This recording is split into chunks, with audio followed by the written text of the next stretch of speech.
What if everything you see, the stars, the planets, even the screen in front of you, is just the surface of something far stranger, something humming invisibly beneath the fabric of reality? Picture this, a vast, unseen ocean of energy, where particles flicker in and out of existence in less than a blink, where the rules of cause and effect bend like rubber. This isn't science fiction. This is the quantum field, the hidden foundation of our universe, governing everything from the tiniest atom to the grandest galaxy. And what we're about to explore will shatter your perception of reality itself. Think back to the double-slit experiment, one of the most baffling puzzles in physics. When scientists fired particles at a barrier with two slits, those particles didn't behave like tiny bullets. Instead, they acted like waves, interfering with themselves as if they'd passed through both slits at once. But here's the twist. The moment someone tried to observe which slit the particle took, the wave collapsed into a single, definite path. It's as if reality knew it was being watched. This isn't just a quirky lab result. It's a window into the quantum fields that underpin everything. These fields aren't static or predictable. They're dynamic, chaotic, and eerily aware, responding to observation in ways that defy common sense. Now, imagine peeling back the layers of these fields to uncover 30 of the most mind-bending theories scientists have ever proposed. Some suggest that quantum fields could be the key to parallel universes, where every choice you make spawns a new reality. Others argue that these fields might hold the secret to time itself, with particles tunneling backward through history. And then there's the wildest idea of all, that the entire universe is a hologram, a projection from some deeper, stranger dimension. This isn't just about tiny particles, it's about rewriting the rules of existence. So, if you're ready to question everything you thought you knew, to dive into the weird, wondrous world where physics meets philosophy, then hold on tight. The quantum realm is about to take you on a journey far beyond the limits of imagination. To understand the quantum fields that shape our universe, think of space not as empty nothingness but as a vast, invisible ocean. At every point, even in what we call a vacuum, these fields exist dynamic, humming with potential. They're not made of matter, they're something deeper, the underlying fabric that matter emerges from. When we talk about particles, electrons, quarks, photons, we're really talking about tiny ripples in these fields, like waves rising from the surface of that ocean. The calm, undisturbed water represents the vacuum state, the lowest energy level of the field. But when energy stirs it up, waves appear, and those waves are the particles we detect in experiments. This is the core idea of quantum field theory, the framework that lets physicists describe how particles interact with astonishing precision. The Standard Model, our most successful map of the quantum world, is built on this concept. It treats each fundamental force and particle as excitations of their own unique field. The electromagnetic field gives us photons, the electron field creates electrons, and so on. Just as different instruments produce different sounds, each field vibrates in its own way to generate the particles we observe. What's remarkable is how well this theory works. The Standard Model has predicted the existence of particles like the Higgs boson years before they were discovered in giant colliders. It explains why some particles have mass while others, like photons, zip through space unimpeded. But here's where it gets even stranger. These fields aren't just passive backdrops, they're constantly active, even in empty space. Quantum fluctuations cause particles to pop in and out of existence in the blink of an eye, borrowing energy from nothingness before vanishing again. It's as if the so-called vacuum is actually a seething, bubbling soup of potential where the rules of classical physics don't always apply. If this sounds abstract, picture a calm lake at night. On the surface, it seems still, but beneath, currents swirl and unseen creatures dart in the dark. The quantum field is like that, an invisible depth where reality is far more restless than it appears. And just like how a single pebble can send ripples across the entire lake, A disturbance in one part of a quantum field can influence another instantly, no matter how far apart they are. This isn't magic, it's the bizarre, beautiful logic of the quantum world where fields, not particles, are the true architects of reality. One of the most profound revelations in modern physics is that mass, the property that makes objects resist being pushed, isn't an inherent trait of particles at all. Instead, it's a cosmic illusion, a side effect of how particles interact with an invisible force field permeating the entire universe, the Higgs field. Imagine walking through a room filled with thick syrup. The syrup clings to you, slowing your movement, making every step feel heavier. That's essentially what happens to particles as they move through the Higgs field. Some, like electrons, barely interact with it, remaining relatively lightweight. Others, like quarks, get bogged down, acquiring more mass. Without this field, everything in the universe would zip around at the speed of light, weightless and untethered. No stars, no planets, no you. The hunt for proof of this field led scientists to one of the most expensive experiments in history, the Large Hadron Collider at CERN. For decades, physicists theorized that if the Higgs field existed, it should have a corresponding particle, a ripple in the field, like a splash in that cosmic syrup. In 2012, after smashing protons together at nearly the speed of light, they found it, the Higgs boson. This discovery wasn't just about confirming a missing piece of the standard model. It revealed something far stranger. The Higgs field doesn't just give particles mass, it's responsible for the very structure of reality as we know it. But here's the twist that bends the mind. While the Higgs field explains why particles have mass, it doesn't account for most of your mass. Over 90% of the matter in your body comes from something far more bizarre: the energy binding quarks together inside protons and neutrons. Think of it like a rubber band stretched between two hands. The rubber band itself has almost no weight, but the tension it creates, the energy stored in that stretch, acts like mass.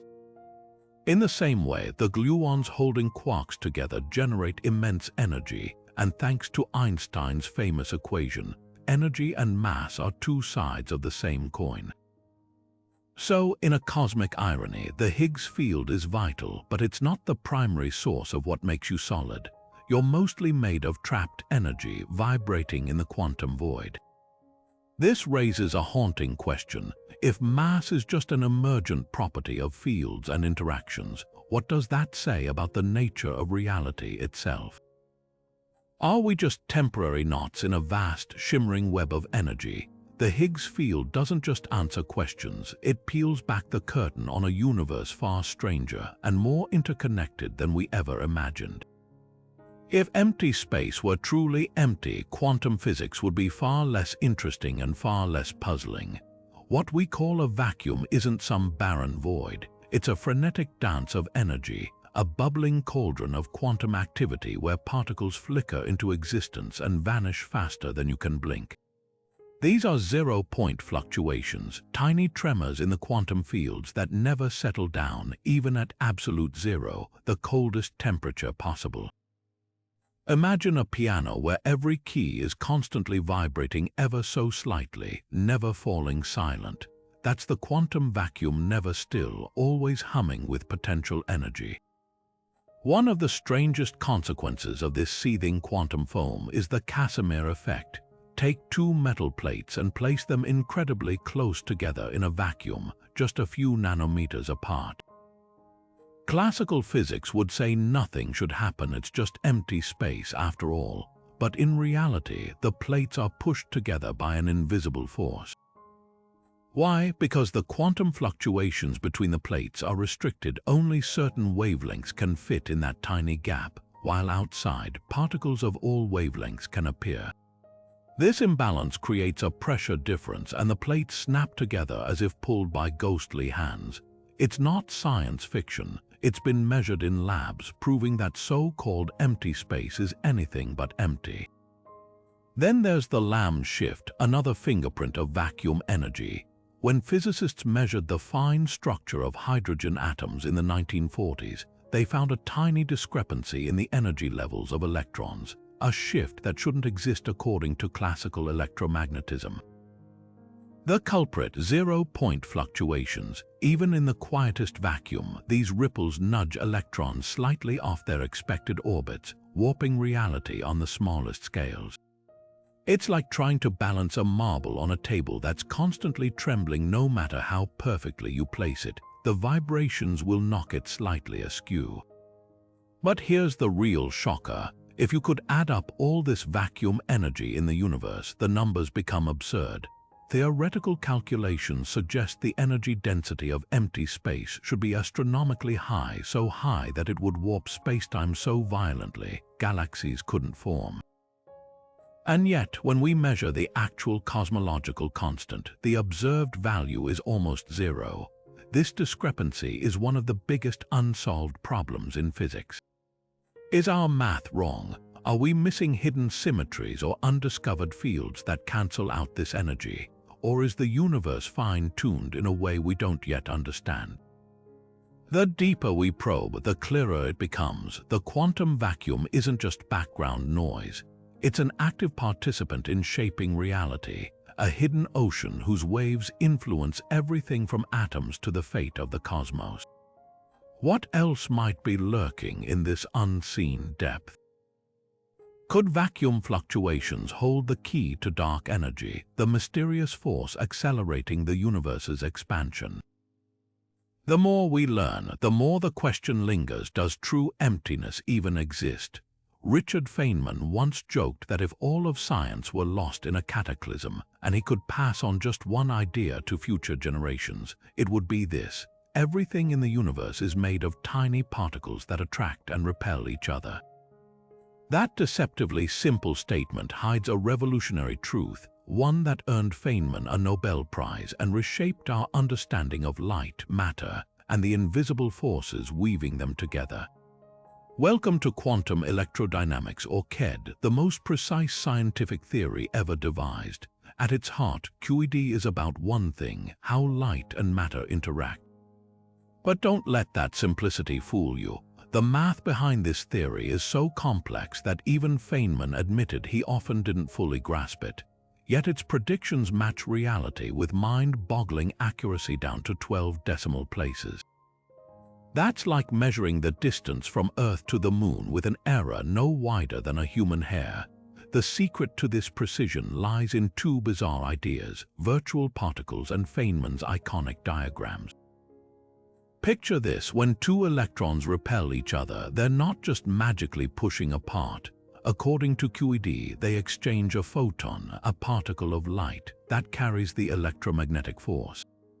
But here's the twist: that photon isn't real in the ordinary sense. It's a virtual particle, a temporary ripple in the quantum field that borrows energy from nowhere, just long enough to deliver the message of repulsion before vanishing back into the void.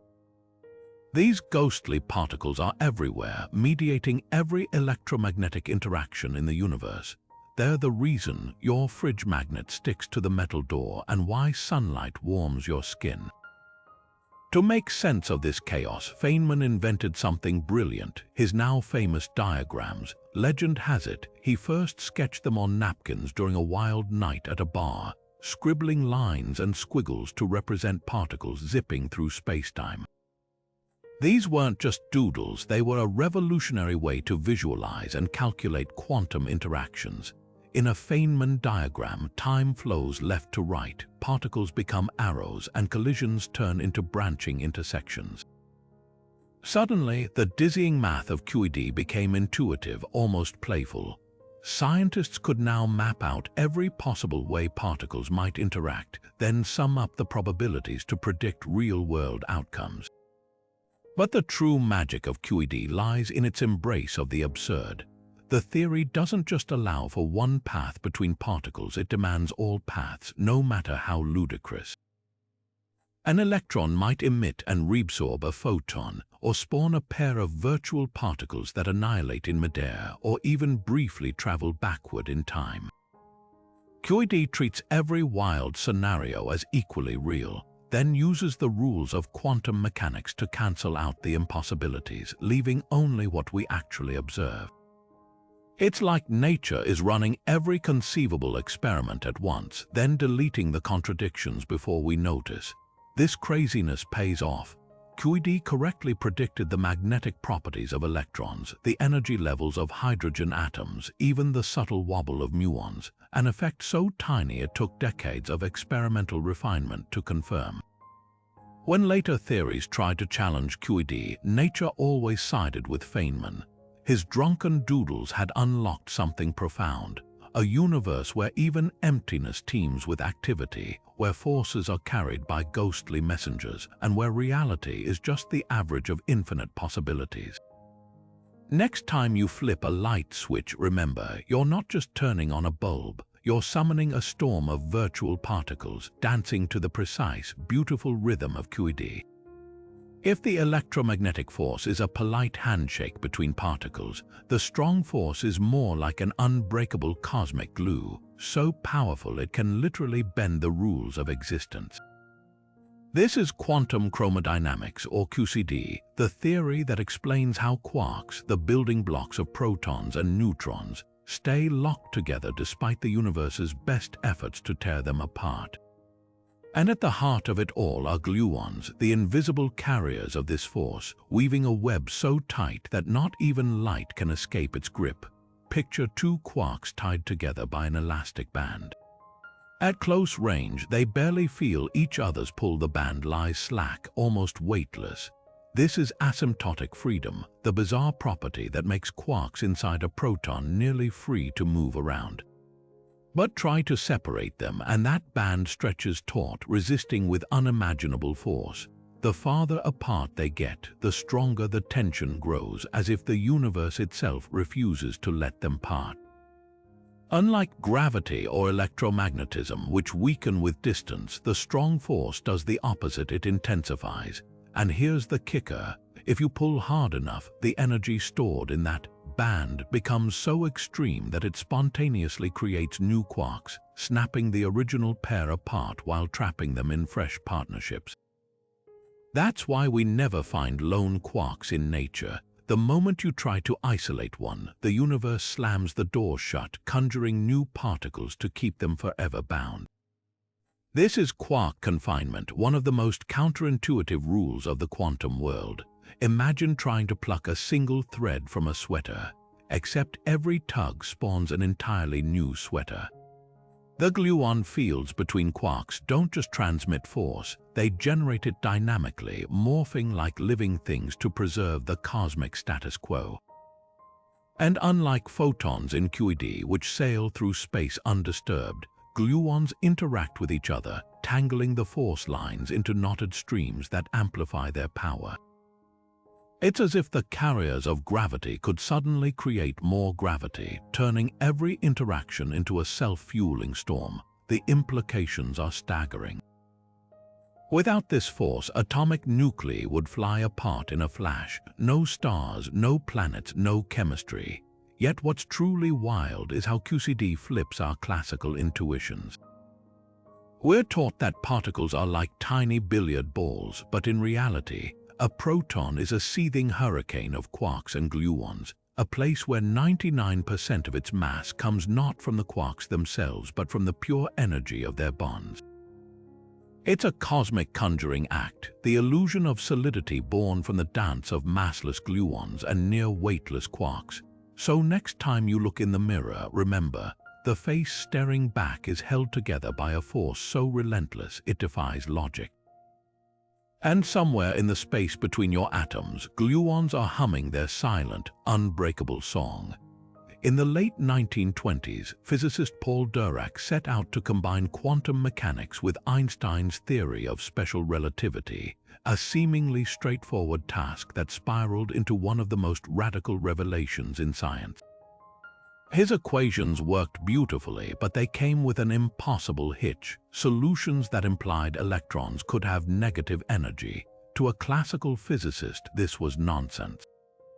How could a particle possess less than zero energy? Instead of dismissing it as a mathematical quirk, Dirac dared to take it seriously.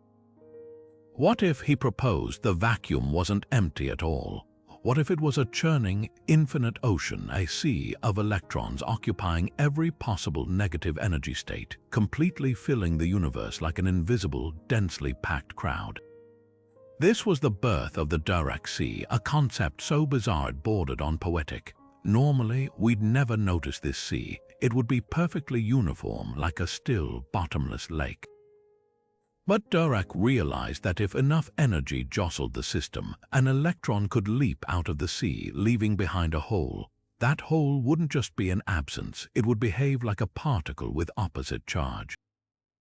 In a stroke of genius, Dirac had predicted antimatter years before it was found. When Carl Anderson detected the positron, an electron's mirror twin with a positive charge in cosmic rays in 1932, it wasn't just a victory for Dirac. It was proof that nature's ledger always balances, that particles and antiparticles are two sides of the same quantum coin. But the real magic happened when quantum field theory evolved beyond Dirac's original idea. Instead of an infinite sea of electrons, physicists now describe the vacuum as a stage where particle-antiparticle pairs spontaneously erupt into existence, borrowing energy from the universe before annihilating in a flash. This isn't just theoretical, it's measurable. In strong electric fields like those near a black hole, these virtual pairs can be ripped apart before they vanish, becoming real particles in a phenomenon called the Schwinger effect. And in particle colliders, smashing matter together at near light speeds routinely creates bursts of antimatter, a fleeting echo of the universe's first moments. Yet the Dirac sea left a deeper legacy. It taught us that emptiness is an illusion, that even the void seethes with potential, where particles wink in and out of existence like fireflies in the dark. Every star, every galaxy, every breath you take is possible because somehow the cosmos prefers something over nothing. And somewhere in that quantum froth, the ghost of Dirac's sea still murmurs, reminding us that reality's foundations are stranger than we ever dreamed. Imagine balancing a pencil perfectly on its tip. Theoretically, it's possible every angle is identical, the system perfectly symmetrical. But in reality, the pencil must fall, choosing one direction over another. The symmetry isn't broken by some external force, it's shattered by the instability of the system itself. This is spontaneous symmetry breaking, one of the most elegant and consequential ideas in modern physics. And it's not just about pencils, it's the hidden mechanism that shaped the universe we know today. In the quantum world, fields can exist in highly symmetrical states like that balanced pencil. Take the Higgs field. In the searing heat of the early universe, it was perfectly symmetrical, humming evenly in all directions, giving no particles mass. But as the cosmos cooled, just like that pencil teetering too long, the field tipped, settling into a new, stable state, one that wasn't symmetrical anymore.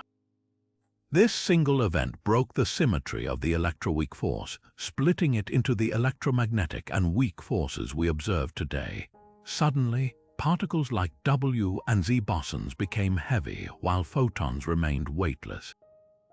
The universe, in a sense, chose a direction, and that choice gave structure to everything. This phenomenon isn't unique to particle physics. Think of water freezing into ice. In liquid form, water molecules are symmetrical, free to move in any direction. But when they crystallize, they lock into rigid, asymmetrical patterns, a phase transition driven by dropping temperature. The early universe underwent its own version of this, with cosmic phase transitions triggering cascades of symmetry breaking. Each one peeled back layers of unity, revealing the fractured, diverse forces we now see. But here's where it gets cosmic. Some theorists argue that spontaneous symmetry breaking might be the engine behind inflation, the explosive expansion of the universe moments after the Big Bang. As certain fields fell out of symmetry, they released colossal amounts of energy, stretching spacetime faster than light. This isn't just speculation. It explains why the universe looks so uniform on large scales. The symmetry breaking smoothed out wrinkles, ironing the cosmos into the flat, even expanse we observe.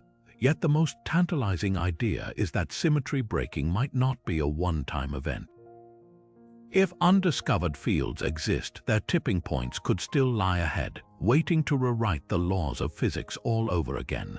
The universe's story, it seems, is written in the language of falling pencils and frozen water where perfection is fleeting and beauty emerges from the breaks. There's a ghost in the equations of quantum chromodynamics, a puzzle so stubborn it's called the strong CP problem. At its core, it's a question of symmetry. Why do the laws governing quarks and gluons seem perfectly indifferent to the direction of time? Unlike the weak force which treats left and right, past and future differently, the strong force appears impeccably balanced. But here's the catch: the math allows for this symmetry to break.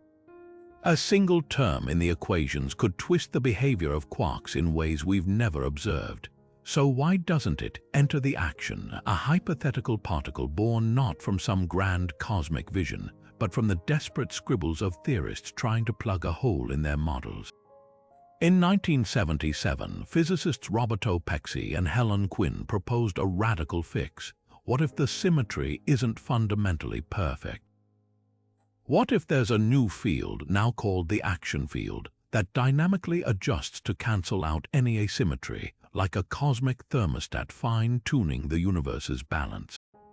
The axion would be the ripple in that field, a particle so lightweight and shy it barely interacts with ordinary matter. But here's where the story takes a dark turn, literally. If axions exist, they might be far more than a theoretical band-aid. They could be the elusive stuff of dark matter, the invisible scaffolding holding galaxies together. Unlike bulky dark matter candidates, axions would be ultra-light, potentially billions of times less massive than electrons, and unimaginably abundant, drifting through space like a fine, intangible mist. Because they interact so weakly, they'd pass right through you, Earth, even entire stars, without leaving a trace. Yet collectively, their gravity would sculpt the cosmos. The hunt for these phantoms is already underway. Deep underground, inside a converted nuclear bunker in Washington state, the Axion Dark Matter Experiment (ADMX) listens for the faintest whispers of axions converting into microwaves in the presence of a powerful magnetic field. It's like tuning a radio to a frequency no natural station could broadcast, searching for a signal hidden in the static of the universe.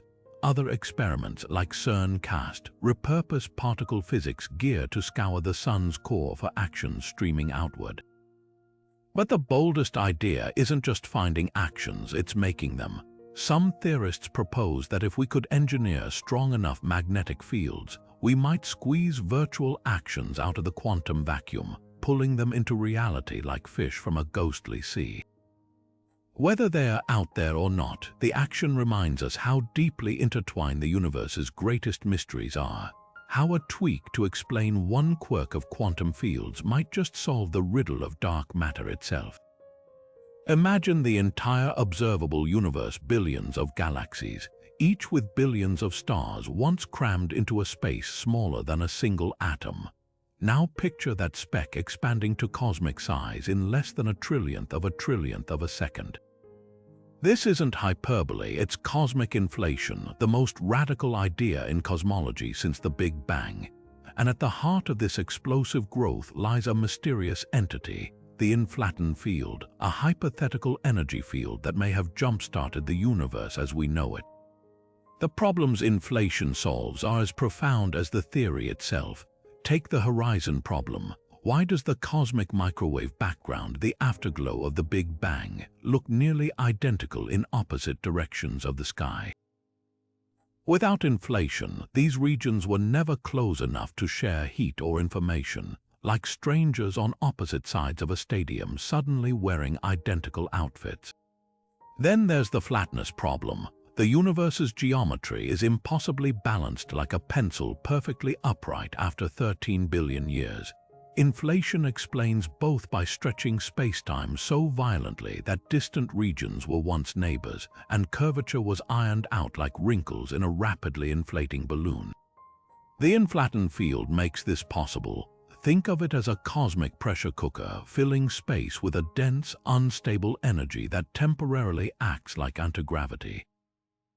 When this field rolled down its energy landscape, a process called spontaneous symmetry breaking, it dumped its energy into creating matter and radiation, reheating the universe in what we now call the Big Bang. But crucially, before that moment, the field's repulsive gravity caused space to expand exponentially, smoothing and flattening everything in its path. The hunt for proof led scientists to the frozen plains of Antarctica, where telescopes like biceps scan the cosmic microwave background for swirling patterns called B-modes, the fossil imprints of gravitational waves from inflation's violent tremors. In 2014, BICEP initially claimed detection, a finding that turned to dust when galactic interference was accounted for. Yet the search continues because finding these waves would be like hearing the echo of the universe's first heartbeat. What's astonishing is how much rides on this invisible field. Without it, the universe might have collapsed instantly or torn itself apart. The inflatten didn't just shape space, it set the stage for every galaxy, every planet, every atom that eventually formed. And if we ever confirm its existence, we'll have touched the mechanism that turned quantum chaos into cosmic order. Gravity is the universe's most familiar force, yet in the quantum realm, it's the ultimate outsider. While electromagnetism and the nuclear forces bow to the rules of quantum field theory, gravity stubbornly resists, clinging to Einstein's smooth geometry of spacetime. The clash between these two frameworks isn't just academic, it's a battle for the soul of reality itself, leaving physicists scrambling for a theory of quantum gravity. At the heart of this quest lies a tantalizing idea: the graviton, a hypothetical particle that would carry gravitational force just as photons carry light. Picture this: just as two dancers respond to each other's movements without touching, masses attract each other through an invisible exchange. In quantum terms, that interaction would be mediated by graviton's ripples in a gravitational field. The math suggests they'd be massless, chargeless, and spin two particles radically different from anything in the standard model. But here's the catch: gravitons refuse to play nice with quantum field theory's usual toolkit. Attempts to calculate their behavior often spit out infinities, equations exploding into nonsense. It's as if gravity, the architect of black holes and cosmic expansion, simply won't be squeezed into the quantum box. This deadlock has spawned rival visions of reality. String theory, the most famous contender, swaps point-like particles for tiny vibrating strings, with gravitons emerging as one of their harmonic notes. In this symphony, gravity isn't an outlier, it's just another vibration in a 10-dimensional universe. But string theory's elegance comes at a cost. No experiment has yet confirmed its predictions, and the extra dimensions it requires remain frustratingly hidden. Then there's loop quantum gravity, which takes the opposite approach. Instead of forcing gravity into quantum field theory's mold, it rebuilds space-time itself from the ground up, pixelating it into woven loops of quantum fabric. Here, gravitons aren't particles in empty space, they're knots in the very structure of reality. The theory's math is beautiful, but like string theory, it's yet to yield testable proof. Why does this matter? Because without quantum gravity, our understanding of the universe is incomplete. The Big Bang's first moments, the cores of black holes, these are places where gravity and quantum effects collide violently, and our current theories simply break down. Until we crack this puzzle, we're missing the universe's grandest chapter. Some even speculate that gravitons, if they exist, might leak into extra dimensions, explaining why gravity is so weak compared to other forces. The stakes couldn't be higher. Unifying quantum mechanics and general relativity isn't just about tidying up equations. It's about revealing whether space-time is fundamental or emergent, whether the cosmos is a symphony of strings or a tapestry of loops. And somewhere in that mystery lies the key to everything from time travel to the origin of existence itself. one thing's certain: the theory that finally tames quantum gravity won't just solve a puzzle, it will rewrite the rules of reality. What if everything around you, the depth of space, the solidity of matter, even the illusion of time, is just a projection, a cosmic mirage painted onto the surface of some distant two-dimensional boundary? This isn't science fiction. It's the holographic principle, a theory so radical it redefines the very fabric of reality. The idea first emerged from an unlikely place, the study of black holes, those cosmic traps where gravity bends space and time into oblivion. In the 1970s, physicist Jacob Bekenstein made a startling discovery. A black hole's entropy, its hidden information, doesn't scale with its volume as you'd expect, but with its surface area. It's as if all the data describing the matter swallowed by the hole gets compressed and stamped onto its event horizon like a celestial hard drive. This led to a wild thought experiment. If information can't be destroyed, a cornerstone of quantum mechanics, then what happens when a black hole eventually evaporates through Hawking radiation? Where does all that encoded data go? The answer, proposed by physicists like Gerard T. Hooft and Leonard Susskind, flipped reality on its head. Perhaps the information was never truly inside the black hole to begin with. Maybe it was always on the surface, projected inward like a hologram. Take a credit card hologram. Its shimmering 3D image isn't inside the sticker. It's a flat pattern that creates depth through optical trickery. The holographic principle suggests our universe might work the same way, with all the richness of 3D space emerging from a 2D code written on the cosmic horizon. String theory supercharged this idea. In certain formulations, like the AD/CFT correspondence, physicists found mathematical proof that a higher dimensional universe could be perfectly mirrored by a lower dimensional theory without gravity. Picture a can of soup. The label wraps around the surface, but it contains all the information needed to reconstruct the soup inside. Here's the twist: the label in this metaphor isn't just a description. It's the real thing, with our 3D experience being the derivative illusion. The implications are dizzying. If the holographic principle is true, then free will, time, even consciousness might be secondary phenomena, shadows cast by a deeper, flatter reality. It challenges our most basic intuitions, like the idea that space is continuous or that objects have definite locations. Experiments are already probing this. Fermilab's holometer searches for quantum fuzziness in spacetime, hunting for telltale pixelation that might betray the universe's holographic nature. Meanwhile, studies of cosmic microwave background anomalies look for statistical fingerprints of a projected reality. But here's the deepest question: if we're holograms, what's projecting us? Is there some vast alien screen at the edge of existence, or is the universe itself a self-encoding loop? The holographic principle doesn't just blur the line between physics and philosophy, it dissolves it entirely.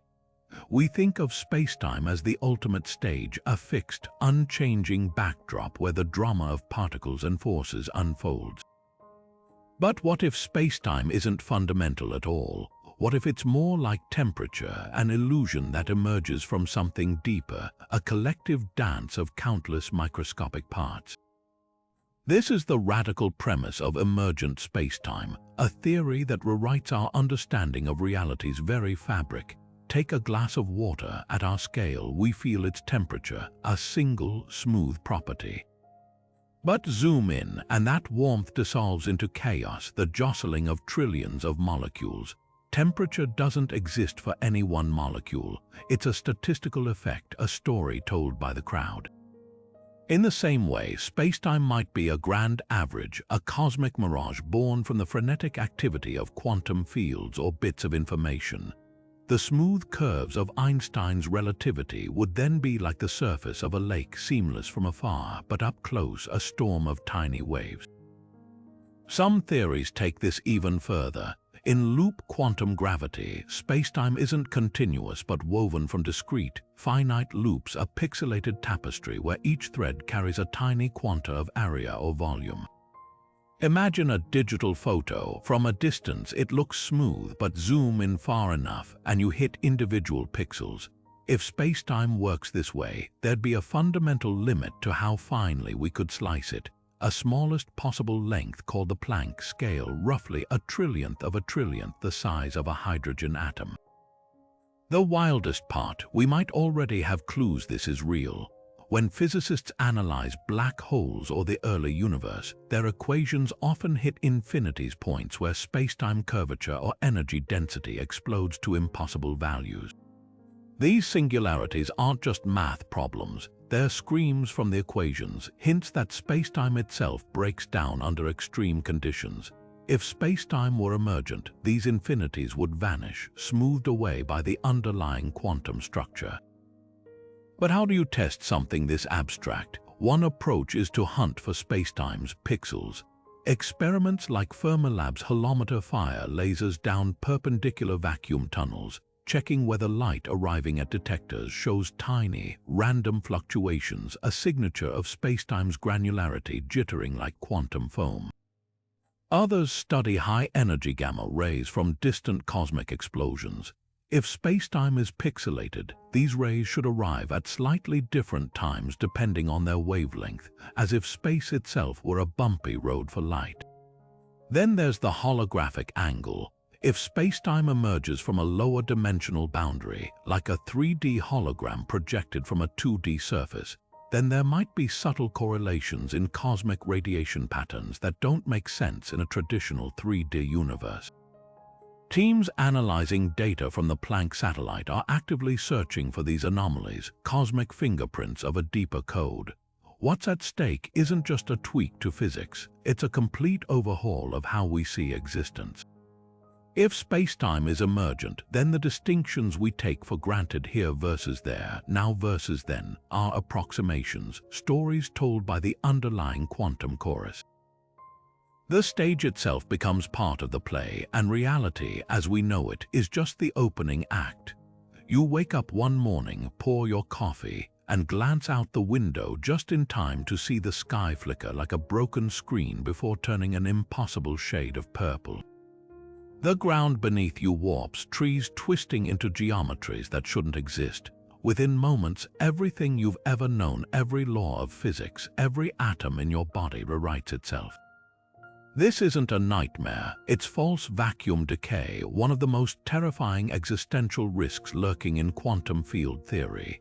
Our universe seems stable, but that stability might be an illusion, a temporary foothold on a cosmic energy ladder. Picture a marble resting in a shallow dip atop a vast, mountainous landscape. That dip represents our current vacuum state, the lowest energy configuration we know. But somewhere out there, beyond the ridge, could lie a far deeper valley, a true vacuum where physics operates under entirely different rules. Quantum fields are always jittering, and given enough time, or the right trigger, our universe could tunnel through that ridge, collapsing into the lower state like a house of cards in a breeze. The math behind this is both precise and chilling. Physicists calculate the probability using bubble nucleation. A tiny region of true vacuum could spontaneously form, governed by quantum randomness. If this bubble surpasses a critical size, its walls would expand at nearly light speed, obliterating the old physics in their path. The change would be absolute. Electrons might gain mass, atoms disintegrate, even spacetime itself could unravel. The kicker, you'd never see it coming. The wavefront moves so fast that by the time you perceive the first flicker of distortion, it's already rewriting your brain's ability to process the horror. Yet here's the cosmic irony. While the stakes couldn't be higher, the odds are vanishingly low. Estimates suggest the average time for such an event exceeds the age of the universe by a factor of billions. Some theories even propose we've already survived one vacuum decay, that the Higgs field's current state is the aftermath of an ancient collapse, meaning we're living in the debris of a previous physics. But what could trigger such an apocalypse? A high-energy particle collision in a distant supercollider, a cosmic ray strike, or even the natural quantum burps of empty space over trillions of years? The universe plays a brutal lottery, and every moment we exist, we're holding a winning ticket for now. False vacuum decay isn't just doom-mongering. It's a stark reminder that the laws we take for granted are fragile, temporary arrangements in a cosmos teeming with deeper, darker possibilities. And somewhere out there, beyond the edge of physics, that deeper valley might be waiting. Quantum Darwinism offers a startling answer to one of physics' oldest riddles. Why does the quantum world's blurry uncertainty collapse into the sharp, definite reality we experience every day? The theory suggests it's not about observers or consciousness, it's about survival of the fittest information. Picture a quantum particle existing in multiple states at once, like Schrödinger's infamous cat, both alive and dead. Left alone, this superposition persists, but the moment the particle interacts with its environment, a stray photon, a dust mote, even the air itself, those overlapping states begin competing for dominance. Here's the twist: not all quantum states are created equal. Some interact more strongly with the environment, leaving more copies of their information imprinted on the surroundings.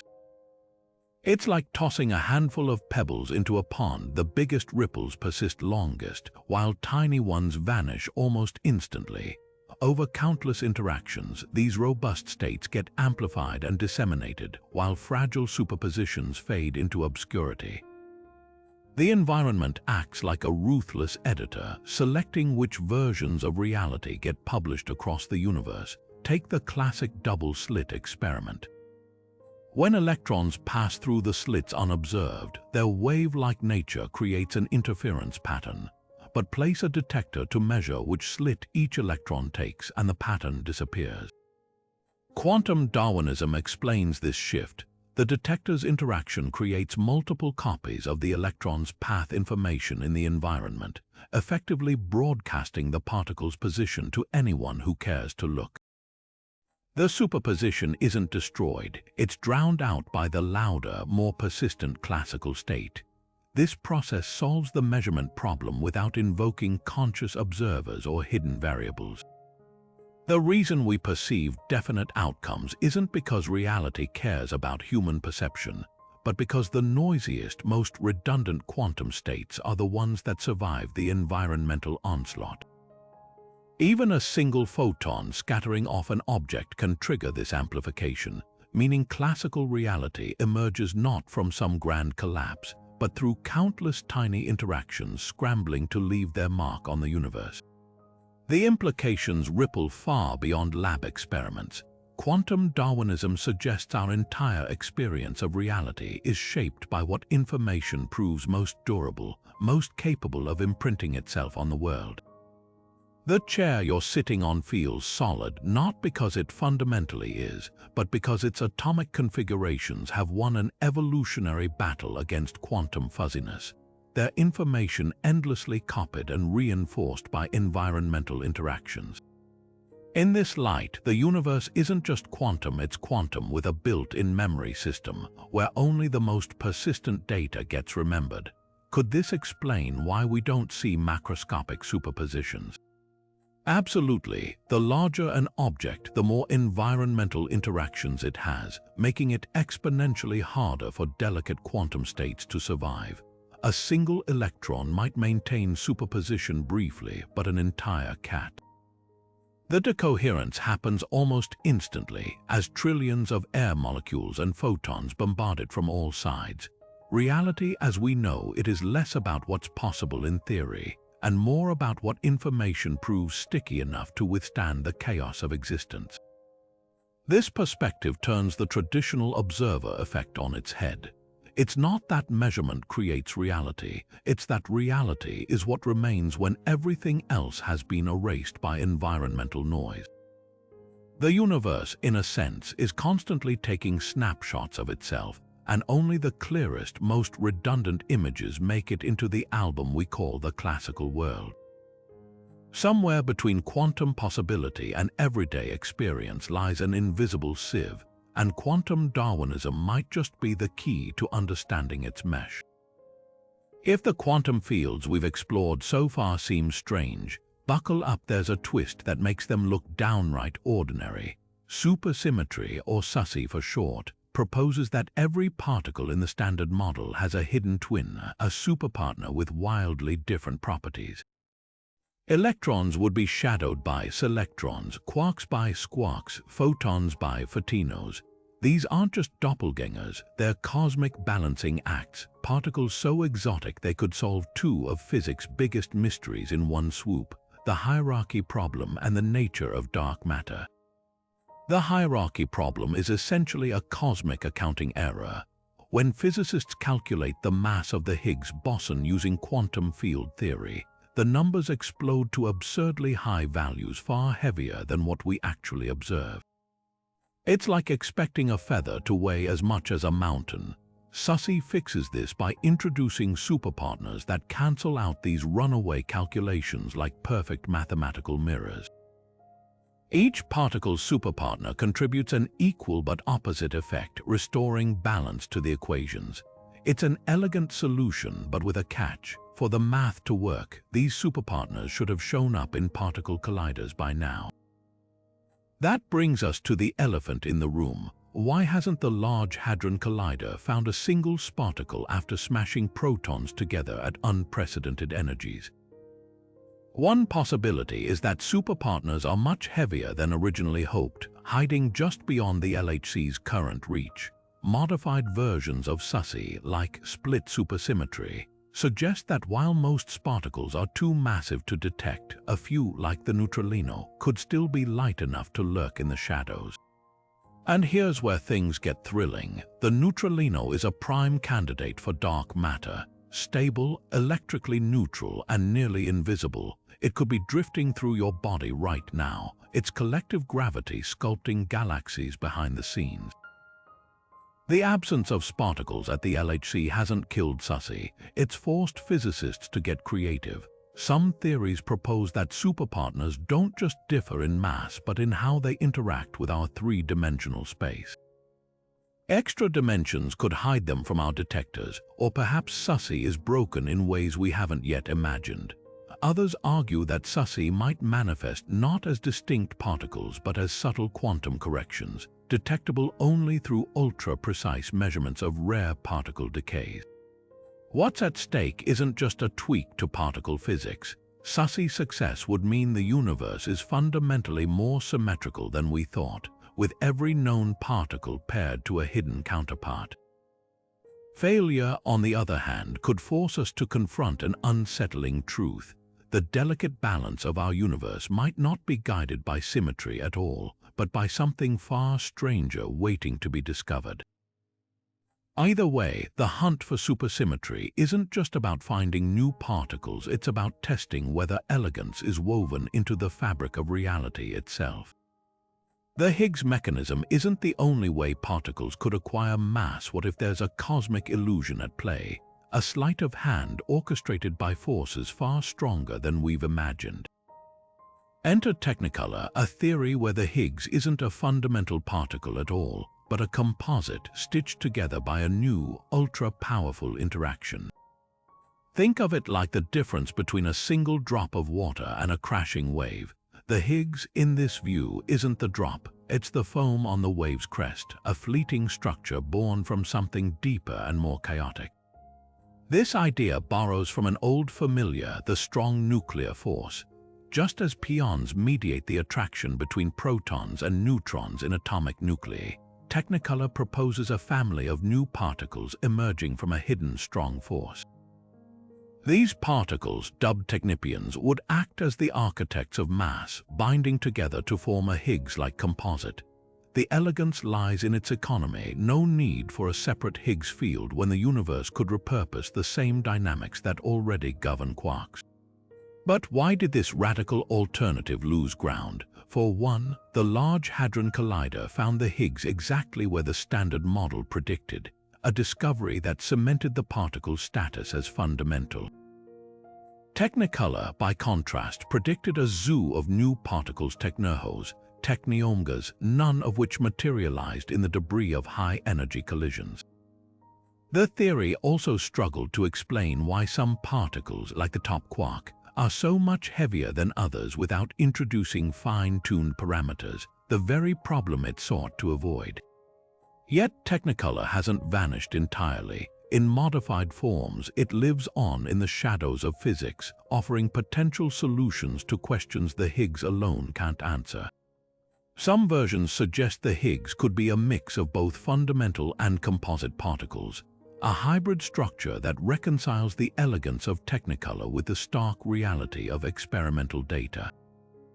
Others speculate that the energy scales required to produce technoparticles might lie just beyond our current colliders, waiting for a future machine to uncover them. What's fascinating is how these ideas force us to rethink the nature of simplicity. The Higgs mechanism is often praised for its minimalism, but Technicolor reminds us that nature might prefer complexity hiding in plain sight. After all, the strong force was once just a vague idea until accelerators revealed the bubbling quantum chaos beneath. Could the Higgs, too, be a placeholder for something wilder, something composite? The answer might not just reshape particle physics, it could redefine how we search for truth in the quantum dark. At the intersection of quantum physics and neuroscience lies one of the most provocative ideas in modern science: that consciousness itself might emerge from quantum processes flickering inside our brains. The Penrose-Hameroff theory of orchestrated objective reduction dares to suggest that those mysterious quantum fields we've been exploring don't just shape matter and energy. They might be the hidden architects of thought, awareness, and subjective experience. At the heart of this theory are microtubules, tiny protein structures found in nearly every cell, including neurons. These hollow, cylindrical fibers aren't just cellular scaffolding, they're extraordinarily complex, capable of processing information in ways that resemble computer circuitry. But here's where it gets radical. Physicists like Sir Roger Penrose and anesthesiologist Stuart Hameroff propose that these microtubules could host quantum vibrations, delicate states of superposition where proteins exist in multiple configurations at once. According to their model, consciousness arises when these quantum states reach a critical threshold and collapse, a process they call objective reduction, orchestrated by the very geometry of spacetime. The implications are staggering. If correct, this would mean your stream of consciousness, the feeling of being you, isn't just a byproduct of classical neurons firing, but a quantum symphony playing out at the nanoscale. The theory even ventures an explanation for free will, suggesting that each collapse event represents a moment of genuine choice, unconstrained by deterministic physics. Yet the challenges are equally profound. Critics argue the warm, wet environment of the brain should destroy quantum coherence faster than a snowflake in a furnace. Decoherence, the enemy of delicate quantum states, should render these effects impossible in something as chaotic as living tissue.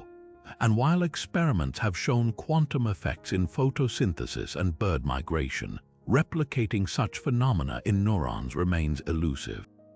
Still, tantalizing clues linger. Anesthetic gases, which selectively shut down consciousness, appear to target microtubules, silencing their quantum vibrations while leaving classical brain activity intact. Some studies even suggest EEG rhythms could align with predicted microtubule frequencies. The debate is far from settled, but it forces us to confront a deeper question. If quantum fields underpin reality, why couldn't they shape the mind? This isn't just about biology, it's about the nature of existence. If consciousness taps into quantum fields, then subjective experience might be woven into the fabric of the universe itself, a whisper of the cosmos becoming aware of itself through us. Whether the theory holds or collapses under scrutiny, it reminds us that the boundary between physics and philosophy is far thinner than we ever imagined. Imagine a particle that refuses to behave like a particle at all, something that doesn't neatly fit into the categories of matter or force. with properties that shift like sand depending on how you measure it. This isn't a thought experiment, it's the mind-bending premise of unparticle physics, a theory proposing that hidden scale invariant fields could produce exotic entities called unparticles, shredding our textbook definitions of mass, spin, and dimension. The idea sprouted from an observation about certain quantum fields that don't care about scale. They look the same whether you zoom in or out, like a fractal pattern repeating infinitely. In 2007, physicist Howard Georgi suggested that if these fields exist, they could leak into our universe's detectable energy range, manifesting as unparticles, stuff that doesn't act like particles or waves but something in between. Picture trying to weigh a cloud. A normal particle has a fixed mass, but an unparticle's mass might behave like a fractional number, blending properties of multiple states at once. It's as if the universe forgot to assign it a definite identity. What would these phantoms look like in practice? In particle colliders, unparticles could leave signatures resembling missing energy gaps in detector data where energy vanishes without a trace. Unlike dark matter, which also evades detection but leaves gravitational fingerprints, unparticles wouldn't just hide, they'd distort the very rules of energy conservation. Some models predict rare particle decays with bizarre energy distributions, like a firework exploding in slow motion, its sparks fading unevenly. Others suggest unparticles could mediate new long-range forces, acting as invisible cosmic glue with strengths that don't diminish over distance the way gravity or electromagnetism do. Yet for all its mathematical elegance, unparticle physics remains a ghost in the equations. No experiment has yet found conclusive evidence, and the theory's flexibility, its ability to accommodate almost any missing energy signal, makes it both tantalizing and frustrating. Critics argue it's too slippery to disprove, while supporters counter that its very strangeness might explain why we've overlooked it. After all, quantum mechanics once seemed equally outlandish before its predictions were confirmed. The deeper allure of unparticles lies in what they imply about reality's structure. If they exist, they'd hint at a hidden sector of the universe where dimensionality itself is fluid, where the rigid hierarchies of the standard model dissolve into something far more anarchic. It's a reminder that for all we've mapped, the cosmos might still be holding back its wildest secrets. Magnets are familiar objects, always coming with a north and south pole, inseparable partners in the dance of attraction and repulsion. But what if one could exist without the other? That's the tantalizing possibility of magnetic monopoles, hypothetical particles carrying just a single magnetic charge, either north or south. The idea traces back to Paul Dirac in 1931, who showed that if even one magnetic monopole existed anywhere in the universe, it would explain why electric charge comes in discrete, quantized units, a profound connection between electromagnetism and quantum mechanics. His math suggested these particles could be lurking out there, cosmic rebels defying the ironclad rule that magnetic poles come in pairs. The plot thickens when we turn to grand unified theories, those ambitious frameworks aiming to merge the electromagnetic, weak, and strong forces into a single interaction at ultra-high energies. These theories predict that in the searing heat of the early universe, phase transitions in the quantum field would have spawned monstrously heavy monopoles particles with masses trillions of times heavier than protons. Unlike Dirac's relatively lightweight suggestions, these duty monopoles would be relics of a time when the forces of nature were indistinguishable, cosmic fossils frozen into the fabric of space-time. So where are they, despite decades of searching, from ancient minerals to moon rocks to deep underground detectors? Not a single confirmed monopole has turned up. The most compelling solution, cosmic inflation. If the universe underwent that explosive expansion moments after the Big Bang, it would have diluted monopoles to near zero density, scattering them so thinly across space that finding one becomes like spotting a single grain of sand in a desert the size of the Milky Way. Yet the hunt isn't over. Some theories suggest monopoles might be trapped in the cores of neutron stars, their incredible density acting as cosmic traps. Others propose they could be hiding in higher dimensions, their effects bleeding into our world only subtly. And if we ever found one, it wouldn't just validate Dirac's intuition. It would rewrite our understanding of the universe's symmetry, offering a glimpse into forces unified at energies beyond imagination. Until then, the magnetic monopole remains one of physics' most elegant ghosts, a missing piece in the puzzle of how reality fits together. Dark energy is the universe's greatest unsolved mystery, an invisible force stretching space apart at an accelerating rate, pushing galaxies away from each other faster than gravity can pull them together. But what if this isn't some static backdrop of reality like Einstein's cosmological constant? What if it's something far more dynamic, a cosmic chameleon that changes over time? Enter quintessence, a theoretical field that could rewrite our understanding of cosmic acceleration. Unlike the cosmological constant, which assumes dark energy's strength never wavers, quintessence fields evolve. Picture a ball rolling down a hill, its speed shifting as the slope steepens or flattens. In the same way, quintessence fields can weaken or strengthen as the universe expands, their energy density morphing with the age of spacetime. Some models even suggest that in the distant past, this field acted like a form of dark matter, clumping together to sculpt galaxies before transforming into the repulsive force we see today. It's as if dark energy has a memory, a hidden history etched into the fabric of the cosmos. The implications are staggering. If quintessence is real, the universe's fate could be far stranger than we've imagined. A cosmological constant condemns us to a cold, endless expansion, a big freeze, where galaxies vanish over the horizon of observable space.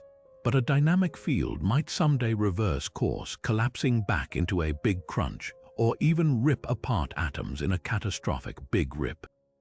The difference hinges on something called the equation of state parameter, a number that describes how quintessence's pressure relates to its energy density.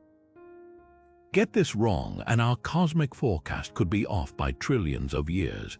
So how do we test this? Astronomers are racing to map the universe's expansion with unprecedented precision. Projects like the Dark Energy Survey and the upcoming Euclid Space Telescope measure the distances to supernova, the clustering of galaxies, and the bending of light by gravity, all fingerprints of dark energy's behavior. If the data shows even a slight deviation from the cosmological constant's predictions, quintessence could move from fringe idea to frontrunner. Other experiments probe the cosmic microwave background for subtle wrinkles, hunting for echoes of quintessence's influence in the universe's infancy. But here's the twist. Some quintessence models propose that the field interacts with dark matter, creating a cosmic feedback loop that's left its mark on the large-scale structure of the universe. If true, galaxies wouldn't just be fleeing from each other, they'd be dancing to the tune of an invisible conductor, one whose rhythm we're only beginning to decipher. The deeper we look, the clearer it becomes. Dark energy might not be a feature of spacetime, but a player in its story, one with the power to rewrite the ending. We take it for granted that the universe is made of matter, protons, electrons, galaxies, and coffee cups. But according to the laws of physics, the Big Bang should have created equal amounts of matter and antimatter, leaving behind only pure energy as these opposing particles annihilated each other. So why does anything exist at all? The answer may lie in quantum fields tipping the scales in those first trillionths of a second. In 1967, Soviet physicist Andrei Sakharov outlined 3 crucial ingredients needed to explain this cosmic imbalance, now known as Sakharov's conditions. First, the universe must permit processes that don't conserve baryon number, meaning interactions where matter can effectively outproduce antimatter. Second, there must be a breakdown of both charge C and charge parity (CP) symmetry, creating a fundamental bias in how particles and antiparticles behave. And third, these processes had to occur outside of thermal equilibrium, preventing the universe from simply erasing any asymmetry as it cooled. Electroweak baryogenesis is one leading theory for how this played out. Picture the universe just after the Big Bang, a seething plasma where the electromagnetic and weak forces were still unified. As this primordial soup cooled, quantum fields underwent phase transitions like water freezing into ice, creating bubbles of the new, broken symmetry state. At the boundaries between these bubbles, CP-violating interactions between Higgs fields and quarks could have generated a tiny excess of matter over antimatter. Estimates suggest just one extra quark for every 10 billion quark-antiquark pairs would be enough to seed everything we see today. These quantum biases weren't large, but they didn't need to be. Like a casino where the house holds a 1% edge, even a slight asymmetry compounds over time. The real mystery is which fields and forces were responsible. Experiments at CERN LHC have spotted subtle CP violations in particles called B mesons, but the effects are far too weak to explain the universe's matter dominance. Some theories propose undiscovered particles like heavy neutrinos or sneutrinos from supersymmetry that could have skewed the balance more dramatically. Others suggest the Higgs field itself may hold hidden CP-violating quirks detectable only in extreme conditions. The stakes couldn't be higher. If baryogenesis happened as theorists suspect, it means the quantum fields we're still untangling didn't just shape galaxies, they decided whether there would be anything to shape at all. Every atom in your body, every star in the sky, exists because of a razor-thin imbalance written into the fabric of reality before time even began. And somewhere in that math lies an unsettling truth. The universe we know might not be the default, but the outlier, a rare bubble where matter won a lottery with nearly impossible odds. Most of us think of crystals as static, beautiful structures, diamonds, snowflakes, or quartz, where atoms arrange themselves in repeating patterns across space. But what if a crystal could repeat not just in space, but in time? This isn't science fiction. It's the bizarre reality of time crystals, a phase of matter so strange it bends the fundamental rules of physics. First theorized in 2012 and later created in labs, time crystals don't just exist, they rhythmically pulse in their lowest energy state, breaking what physicists call time translation symmetry. Imagine a clock that ticks forever without any energy input, not defying thermodynamics, but dancing around it. Time crystals emerge from quantum fields pushed out of equilibrium, systems kept perpetually off balance by external drives like laser pulses or magnetic fields. Unlike ordinary matter, which settles into equilibrium when left alone, time crystals stabilize into a never-ending cycle of motion, locking into a rhythm that repeats with eerie precision. Picture a row of pendulums, each swinging slightly out of sync until suddenly they snap into a coordinated beat without any external timing. That's the essence of a time crystal, order emerging from chaos, but not the kind we're used to. The implications are staggering. In 2017, researchers at Harvard and the University of Maryland created the first time crystals using chains of trapped ions and diamond defects. These systems didn't just confirm Nobel laureate Frank Wilczek's original proposal. They revealed a new frontier in non-equilibrium physics, where quantum fields behave like cosmic metronomes. What's wild is that time crystals aren't just lab curiosities. They could revolutionize quantum computing. Traditional qubits are fragile, prone to collapsing at the slightest disturbance. But time crystals, with their built-in rhythm, might offer a way to stabilize quantum information, protecting it from decoherence like a drummer keeping a band in perfect sync. Yet the deepest mystery isn't their potential, it's what they say about reality. Time crystals challenge our most basic assumptions, that equilibrium is the default state of the universe, that perpetual motion is impossible. They hint at a hidden world of quantum phases we've barely begun to explore, where time itself might crystallize into something new. And if we can harness their rhythms, we might not just build better computers, we might uncover physics that operates outside time's usual arrow in a realm where the universe's clock ticks to an entirely different beat. Black holes aren't just cosmic vacuum cleaners, they're quantum field shredders, twisting the fabric of space-time so violently that they force reality itself to rewrite the rules.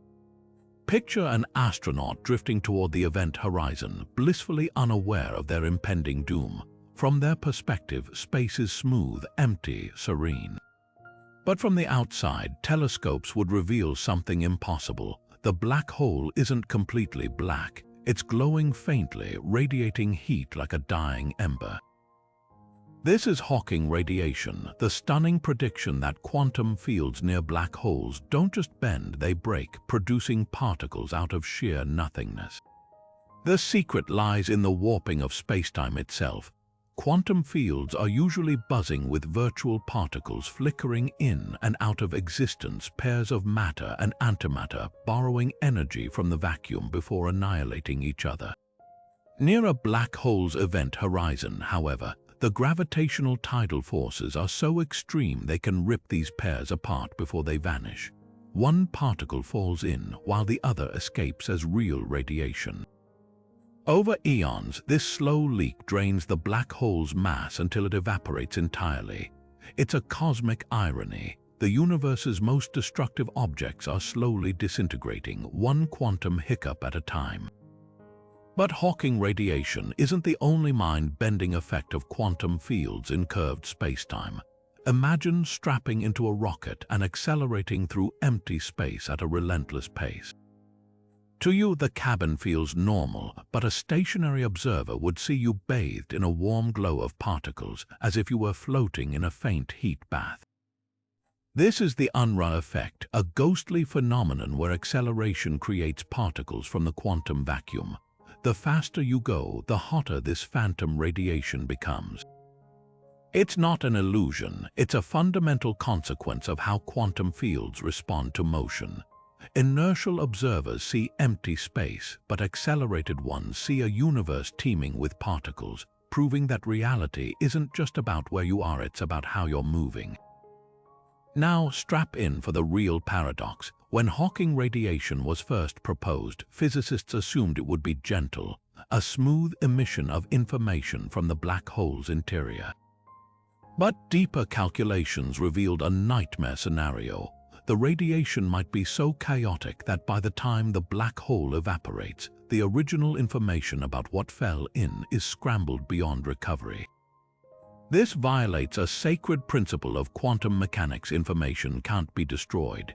The proposed solution, a firewall, a searing wall of energy just inside the event horizon that incinerates anything crossing it. Suddenly, the serene descent of our astronaut becomes a violent quantum disintegration. The firewall paradox forces us to confront an ugly truth. Einstein's general relativity and quantum field theory, the twin pillars of modern physics, might be fundamentally incompatible when pushed to extremes. Either information is lost forever, quantum mechanics is wrong, or black holes are far more brutal than we imagined. The debate rages on, but one thing is clear. When quantum fields meet warped spacetime, reality doesn't just bend, it shatters. And somewhere in that wreckage lies the key to a deeper theory, one that might finally unite gravity with the quantum world. Neutrinos are the ghosts of the particle world, elusive, nearly massless, and so indifferent to ordinary matter that trillions pass through your body every second without a trace. But their apparent simplicity hides a cosmic riddle. Why do they have mass at all? The Standard Model predicted they should be completely weightless, yet experiments like Super Kamiok and the Sudbury Neutrino Observatory proved otherwise. These tiny masses, billions of times lighter than electrons, can't be explained by the Higgs mechanism alone. Something stranger is at play, a secret interaction with quantum fields beyond anything we've yet discovered. One radical possibility is that neutrinos aren't just strange, they're self-destructive. Most particles have distinct antiparticles, like electrons and positrons, destined to annihilate in a flash of energy if they meet. But in the late 1930s, physicist Eta Majorana proposed a bizarre alternative: particles that are their own antiparticles. If neutrinos fit this description, it would mean that every neutrino ever detected could annihilate with itself, vanishing in a puff of quantum silence. The implications would rewrite particle physics. The hunt for this phenomenon centers on an ultra-rare nuclear process called neutrinoless double beta decay. Normally, certain unstable atomic nuclei decay by emitting 2 electrons and 2 neutrinos. But if neutrinos are Majorana particles, the neutrinos could effectively cancel each other out, leaving only the electrons behind. Detecting this would be like finding footprints in the snow with no walker, evidence of an invisible hand at work. Experiments like Germany's Jerde and the upcoming Legend project are buried deep underground, shielded from cosmic noise, listening for this ghostly signature in vats of ultra-pure germanium and xenon. Yet the stakes go far beyond neutrinos. If Majorana's hunch is right, it could hint at a hidden symmetry in the universe, one that balances matter and antimatter not as opposites but as mirrors of the same fundamental essence. Some theories even suggest that Majorana neutrinos could be tied to the mystery of dark matter or hold clues about the staggering matter-antimatter imbalance in the cosmos. Every flicker of data from these experiments isn't just probing a particle, it's testing whether reality itself has a silent, self-erasing edge we've yet to grasp. What's fascinating is how such a tiny mass could signal such colossal physics. Neutrino fields, if they exist, might interact with dimensions or forces outside the standard model scope, weaving a hidden tapestry beneath the quantum world we know. And if experiments ever catch that telltale absence, the decay without neutrinos, it won't just confirm Majorana's vision. It will tear open a door to a universe where particles and their shadows are one and the same. What if the fundamental forces we take for granted, electromagnetism, the strong and weak nuclear forces, aren't as fundamental as they seem? Beneath the surface of reality, there might be no photons or gluons at all, just intricate patterns of quantum behavior conspiring to imitate them. This is the wild promise of emergent gauge fields, where the forces governing particles aren't handed down by nature's laws but arise spontaneously, like a murmuration of starlings forming shapes in the sky. Take the quantum Hall effect, a phenomenon so bizarre it defies classical intuition. When electrons are confined to a flat plane and subjected to extreme cold and a powerful magnetic field, their collective behavior transforms. Individual electrons cease to matter. Instead, the system births quasi-particles called enyons, entities that remember how they've been braided around one another, as if each carries an invisible diary of its path. These enyons don't obey the usual rules of fermions or bosons. They occupy a twilight zone of quantum statistics, and their interactions mimic the behavior of gauge fields, the very framework underlying fundamental forces. It's as if the electrons, through sheer complexity, conjure their own version of physics, complete with emergent forces that weren't programmed into the universe's original code. Even stranger are quantum spin liquids, exotic states of matter where electrons refuse to settle into orderly patterns, even at absolute zero. In these frustrated systems, the spins of electrons, their tiny magnetic orientations, remain in perpetual quantum fluctuation. Out of this chaos, something miraculous can emerge: photons. Not the photons of the standard model, but emergent photons, ripples in the spin fabric that behave uncannily like light. These phantom photons aren't fundamental. They're collective illusions, vibrations in a quantum system so finely tuned it imitates the dance of electromagnetism itself. The implications are staggering. If gauge fields can emerge from mere complexity, what does that say about the forces we've long considered elemental? Could the photons we see be shadows of some deeper, more intricate reality, where even gravity is just a collective sigh of underlying quantum bits? Experiments with ultra-cold atoms and engineered materials are already testing these ideas, creating tabletop universes where emergent physics unfolds under microscopes. This isn't just about rewriting textbooks, it's about reimagining reality's scaffolding. The universe might not be built from indivisible forces and particles, but from something far more fluid, a cosmic game of pretend where complexity births simplicity, and the lines between fundamental and emergent blur into oblivion. Hawking radiation didn't just rewrite our understanding of black holes, it exposed a paradox so deep it threatens the foundations of quantum physics itself. The problem begins with something seemingly innocuous: information. In our everyday world, information is durable. Burn a book, and while the pages turn to ash, the arrangement of atoms that formed its letters, could theoretically be reconstructed from the smoke and debris. Quantum mechanics takes this further, insisting that information can never be truly destroyed. Yet Hawking's calculations suggested black holes do erase it. As a black hole radiates away, the particles it emits appear random, carrying no imprint of what fell in. Poof, the universe's ledger becomes unbalanced and quantum law crumbles. This paradox hinges on the behavior of quantum fields at the event horizon. When particle pairs emerge from the vacuum, one escapes as radiation while the other falls inward. The escaping particle's properties, its energy, momentum, seem entirely uncorrelated with anything that entered the black hole earlier. It's like tossing a library into a furnace and claiming the heat waves contain no trace of the book's contents. For decades, physicists wrestled with this nightmare scenario until two radical ideas emerged to rescue quantum consistency. The first is holography, the notion that all information swallowed by a black hole isn't stored in its interior but smeared across its surface like a cosmic fingerprint.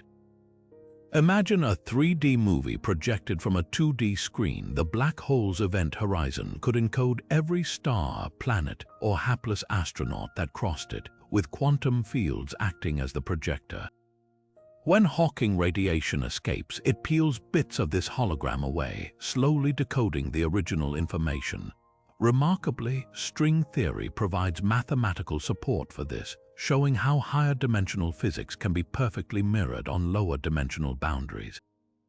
Then there's the soft hair proposal, a lyrical name for subtle imprints left on a black hole's horizon by infalling matter. These aren't literal hairs, but infinitesimal changes in the quantum field's zero-point energy, gentle ripples that preserve information without violating known physics. Picture dipping your finger into a still pond. The water momentarily retains the memory of your touch in tiny, spreading waves. Similarly, soft hair could encode who or what fell into the black hole in barely detectable shifts of the horizon's quantum state. When radiation escapes, it carries traces of these imprints like whispers passed through a cosmic game of telephone, yet the debate is far from settled. Some physicists argue holography and soft hair merely move the paradox rather than solve it, pushing the problem into uncharted territory. Others propose even wilder fixes, like black holes spawning baby universes where the information is sequestered, or the event horizon being a fiery membrane that scrambles information into quantum gibberish before re-emitting it. The stakes couldn't be higher. If information can vanish, the bedrock of quantum theory cracks, forcing us to rewrite the rules of reality. What's astonishing is how a puzzle about black holes has become a litmus test for the entire quantum framework. Every photon of Hawking radiation is a cipher, a fragment of a message we're still learning to read. And somewhere in their faint glow might lie the key to reconciling quantum fields with the abyss, proving that even in the darkest corners of the cosmos, information finds a way to endure. Imagine a universe where every quantum hiccup, every microscopic tremor in the fabric of space-time could birth an entirely new cosmos. This isn't just speculation, it's the heart of eternal inflation, a theory suggesting our universe might be one bubble in an endless, frothing sea of realities, each with its own laws of physics. The idea hinges on a peculiar property of quantum fields, their ability to get stuck in high energy states, driving exponential expansion faster than light itself. Picture a pot of water boiling violently, except instead of steam bubbles, you get entire universes, each pinning off from the cosmic foam with random physical constants. Some might have stronger gravity, others might lack electromagnetism entirely, and a vanishingly rare few, like ours, might accidentally allow stars, planets, and life. Two scenarios dominate this multiverse landscape. The first is chaotic eternal inflation, where quantum fluctuations in a primordial field are so wild and unpredictable that pockets of space tunnel into lower energy states at random, creating isolated bubble universes. These regions stop inflating and form stable universes like ours, while the space between them keeps stretching eternally. It's like a bubbling cauldron where each steam pocket solidifies into its own self-contained reality, floating in an ever-expanding void. The second scenario, false vacuum eternal inflation, is even more unsettling. Here, our entire observable universe might exist inside a metastable bubble, a false vacuum, that could, at any moment, decay into a lower energy state, rewriting physics in an instant.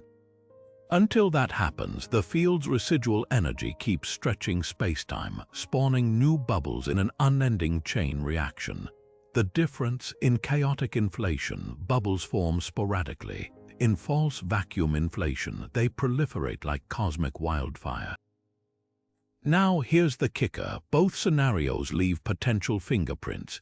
If our universe collided with another bubble in the distant past, the clash might have imprinted odd patterns in the cosmic microwave background, anisotropies resembling a bruise on the sky.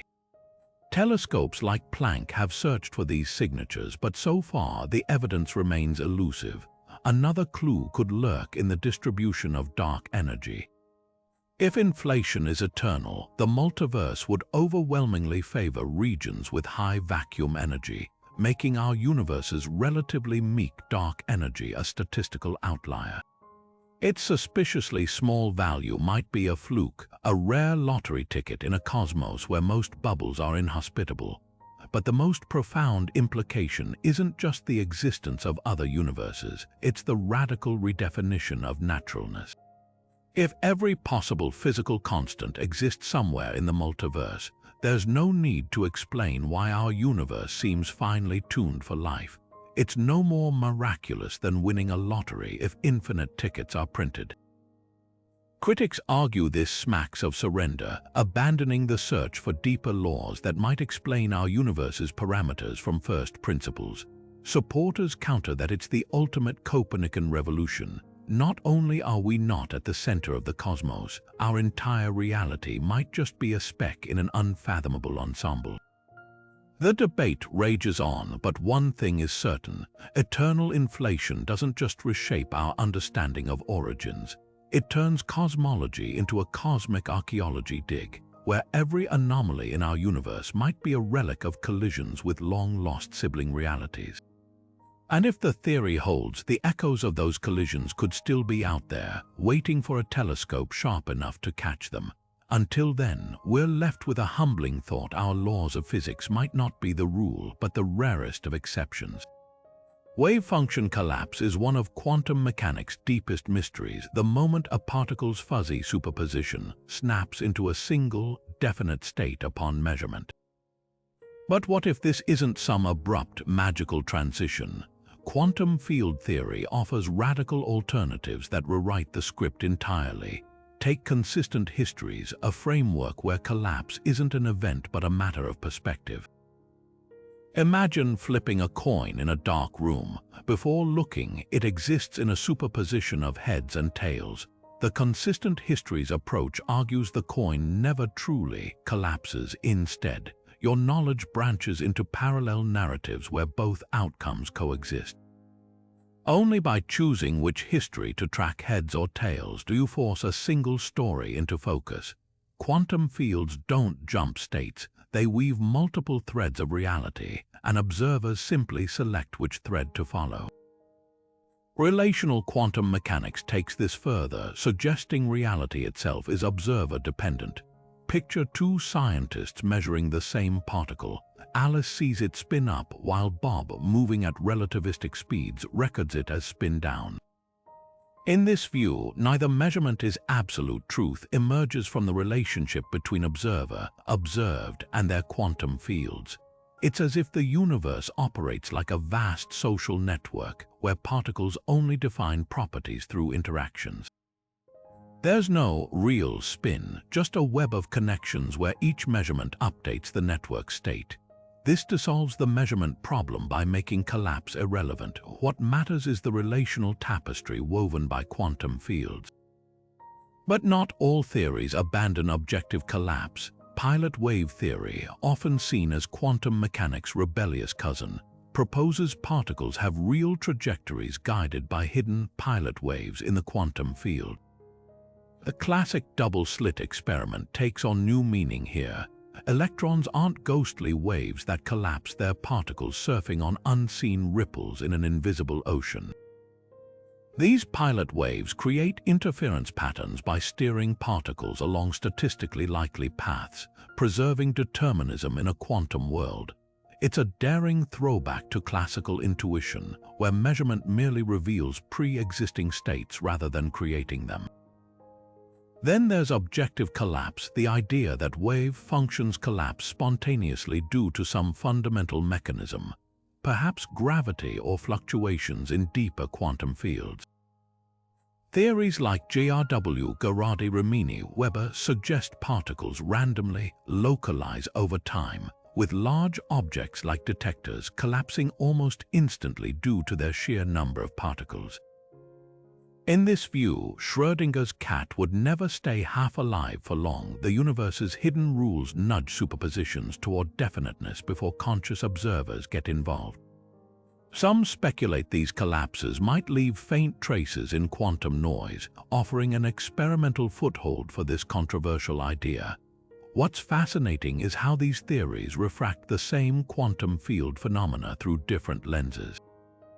Relational mechanics treats fields as conversationalists, exchanging information to define reality. Pilot wave theory casts them as choreographers, orchestrating particles' hidden dances. Objective collapse models imagine fields as uneasy equilibriums prone to sudden crystallization. Each approach grapples with the same data but tells a radically different story about what's fundamentally real, or whether real even means anything before measurement. The debate isn't just philosophical. If quantum fields behave relationally, future quantum computers might need to account for observer-dependent states. If pilot waves are real, we could uncover hidden variables reshaping nanotechnology, and if objective collapse exists, it might hint at new physics beyond the standard model. The measurement problem isn't just about how we see particles, it's about whether our observations are windows into reality or threads in a larger, stranger tapestry we're only beginning to unravel. In the quantum world, where particles are often reduced to points and waves, there exists a hidden layer of complexity, one where the very shape of spacetime leaves an indelible mark on reality. This is the domain of topological quantum fields, where particles don't just carry charge or spin but also memory, encoding their history in the twists and knots of their path. At the heart of this strange realm are enyons, exotic quasiparticles that defy the usual binary of fermions and bosons. Unlike electrons, which either avoid each other or cluster indifferently, enyons remember how they've been braided around one another, as if each carries an invisible ledger of their quantum dance. This isn't just theoretical whimsy. In the fractional quantum Hall effect, electrons confined to two dimensions and subjected to intense magnetic fields collectively behave as if they've fractured into particles with fractional charges 1/3, 1/5, even 1/4 of an electron's usual load. These fragments are enyons, and their bizarre statistics arise from the topology of their environment. Picture a game of quantum musical chairs where the chairs themselves are entangled, and sitting down changes not just your position but the rules of the game. When two anyons swap places, their wave functions don't just pick up a minus sign like fermions or stay unchanged like bosons. They gain a phase factor tied to the path they took, a geometric imprint of their journey. Now imagine harnessing this property for computing. Traditional qubits are notoriously fragile, their superpositions crumbling at the slightest disturbance. But non-abelian anyons, a special class of these particles, offer a revolutionary workaround. When you braid them around one another in specific sequences, their topological memory becomes a fault-tolerant quantum operation. Unlike conventional qubits where a stray photon can spell disaster, these braids are robust against local noise. It's like writing information in the knots of a molecular scale rope. Untangle one strand and the data remains intact. Microsoft's Station Q and other labs are racing to engineer such topological qubits, betting they could unlock scalable quantum computing. The implications ripple beyond technology. Non-abelian fields challenge our understanding of quantum phases themselves. In a conventional superconductor, electrons pair up and condense into a collective state, expelling magnetic fields. But in topological superconductors, the edge states host Majorana fermions particles that are their own antiparticles, and these could be manipulated like anyons. The 2012 discovery of Majorana-like signatures in nanowires sent shockwaves through physics, suggesting these long-predicted phantoms might finally be within reach. What's astonishing is how deeply topology is woven into quantum fields.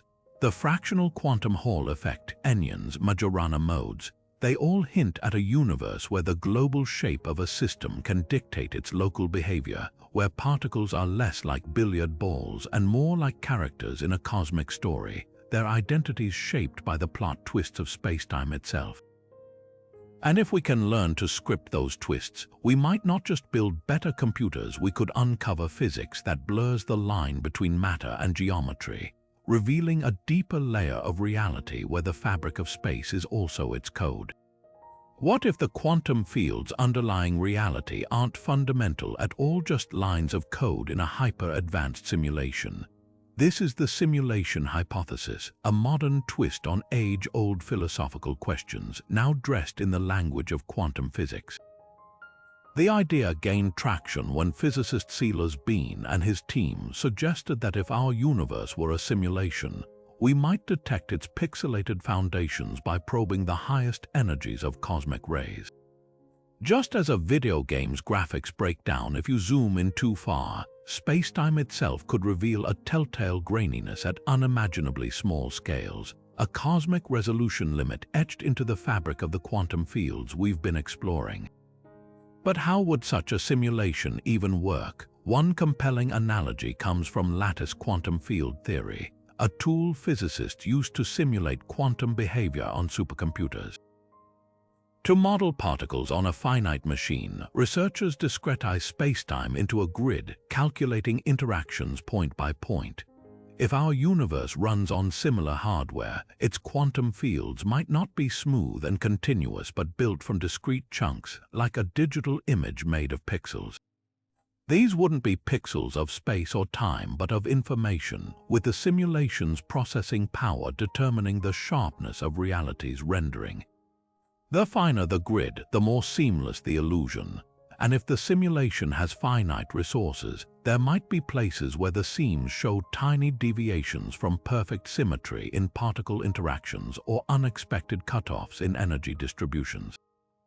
Some theorists argue the very existence of quantum indeterminacy supports this idea.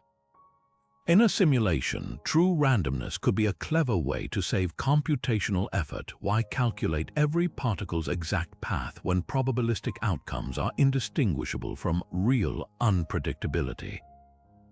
Even the observer effect, where measurements collapse quantum states, fits eerily well. A simulation might only render definitive results when observed, conserving processing power the way a video game loads graphics only when a player looks at them. The real test, though, lies in hunting for anomalies, glitches in the matrix. One promising avenue involves ultra-high-energy cosmic rays. At energies above 1 trillion electron volts, these particles should interact with the cosmic microwave background in predictable ways, creating a sharp cutoff known as the Greisen-Zatsepin-Kuzmin-Gzk limit. But if spacetime is pixelated, the cutoff might shift or blur, revealing a hidden lattice structure beneath the quantum fields. Experiments like the Pierre Auger Observatory are already scouring the skies for these statistical wrinkles. Not everyone buys the simulation argument, of course. Critics point out that simulating every quantum interaction in a universe as vast as ours would require energy and computational resources beyond anything physically plausible even for an advanced civilization. Others argue the hypothesis is unfalsifiable by nature. Any anomaly discovered could always be explained as part of the simulation's rules, making it immune to real disproof. Yet the debate itself reshapes how we view quantum fields. Whether they're fundamental or emergent, natural or designed, their behavior pushes us to ask not just how the universe works, but why it works that way, and whether there's a deeper layer or programmer behind the curtain. For now, the simulation hypothesis remains a thought experiment, a mirror held up to our assumptions about reality. But in a cosmos where quantum particles pop in and out of existence, where fields fluctuate in seeming defiance of logic, it's a provocation we can't ignore. If the universe is code, then quantum physics might just be its source. From the Higgs field giving mass to matter to the ghostly whispers of Hawking radiation at black hole edges, these 30 theories reveal quantum fields not just as abstract ideas, but as the invisible architects of reality itself. Each one, whether experimentally confirmed or thrillingly speculative, peels back another layer of the cosmos, showing us a universe far stranger and more interconnected than we ever imagined.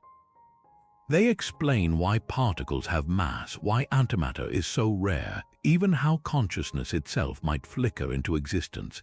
Yet for every mystery solved, a dozen more emerge like ripples spreading across the surface of some deeper quantum ocean. Think of how much we've uncovered, fields that stretch across spacetime, humming with potential even in perfect emptiness, particles popping into existence on borrowed energy, black holes slowly dissolving into quantum static. The sheer breadth of these ideas, from the elegant precision of quantum electrodynamics to the wild frontiers of emergent spacetime, proves how much we've learned. But it also underscores how much we don't know. Why does the vacuum energy not rip spacetime apart? Are supersymmetric particles hiding just beyond our collider's reach? Is our universe one bubble in an infinite multiverse, or is spacetime itself a hologram? These aren't just technical puzzles, they're invitations to rethink what's possible. What's remarkable isn't just the diversity of these theories, but how they interlock. The Higgs mechanism ties into inflation, which ties into dark energy, which circles back to the quantum vacuum. It's as if the universe is a vast, self-referential puzzle, where tugging one thread reveals unexpected connections elsewhere. And that's the real gift of quantum field theory. It doesn't just answer questions, it reshapes how we ask them. The moment we accept that particles are excitations in a field, that emptiness seethes with hidden activity, we're forced to see everything differently. Stars become knots in spacetime's fabric, matter becomes trapped energy, and the boundaries between physics and philosophy blur into irrelevance. So as we reach the end of this journey, here's the challenge left for you. Which of these theories sparks your imagination the most? Is it the chilling possibility of false vacuum decay, rewriting physics in an instant, the elegant dance of supersymmetry, pairing every particle with a shadow? Or maybe it's the holographic principle, hinting that our 3D reality is just a surface illusion. Whatever resonates, let it be a reminder the universe is under no obligation to make sense to us. Yet through quantum fields, we've found a language to speak its secrets, one prediction, one experiment, one wild idea at a time. Stay curious, because the next revelation might be just a thought or a quantum fluctuation.